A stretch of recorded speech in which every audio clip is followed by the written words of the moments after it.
Bismillahirrahmanirrahim. Assalamualaikum warahmatullahi wabarakatuh. Evan Fidin yang dirahmati Allah Ta'ala. Saya adalah orang Jawa yang lahir di Jawa.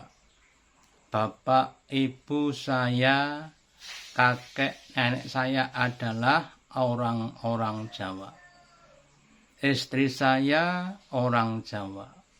Bapak, ibunya, kakek, neneknya juga orang Jawa. Jadi saya adalah orang Jawa tulen.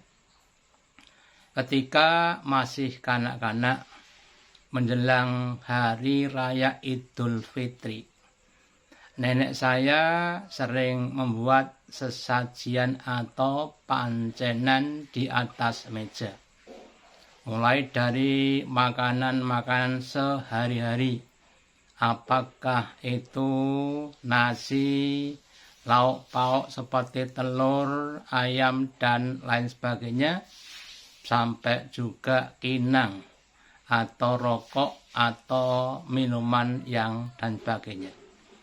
Ketika nenek saya ditanya, "Nek, untuk siapa makanan ini?"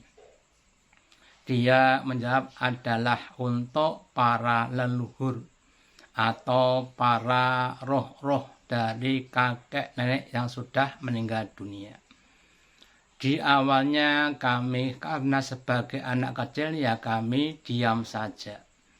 Ketika kami sudah beranjak dewasa, kami bertanya lagi, "Wahai nenek, untuk siapa makanan ini?" Maka kemudian dijawab dengan jawaban yang sama. Untuk kakek nenek yang sudah meninggal dunia. Ketika ditanyakan apakah kakek nenek yang sudah meninggal akan datang ke sini, dia menjawab, ya akan datang ke sini di malam hari. Yang ternyata juga tidak datang. Ketika kami tanyakan lagi, apakah tadi malam sudah datang? Dia katakan sudah datang. Ketika ditanyakan kenapa makanannya tidak ada yang berkurang, maka dia jawab yang dimakan cuma aromanya. Ketika ditanyakan siapa yang mengajari tentang hal itu, dia katakan, ya dulu nenek juga begitu. Jawaban seperti itu akan kita dapatkan di dalam semua kepercayaan atau keyakinan-keyakinan yang berasal dari pemikiran manusia. Termasuk pada zaman nabi-nabi yang dulu. Baik pada zaman Nabi Ibrahim, Nabi Musa, atau pada zaman Nabi Muhammad Shallallahu Alaihi Wasallam. Ketika sebagian orang-orang musyrik ditanya, kenapa kalian menyembah kepada selain Allah? Apakah itu menyembah matahari, atau menyembah gunung, atau menyembah berhala? Mereka katakan, qalu wajadna abana laha abidin. Mereka berkata, kami dapati bapak-bapak kami, nenek moyang kami kepadanya beribadah seperti itu. Sebagaimana yang tadi dijelaskan dalam surat Al-Anbiya ayat yang ke-53.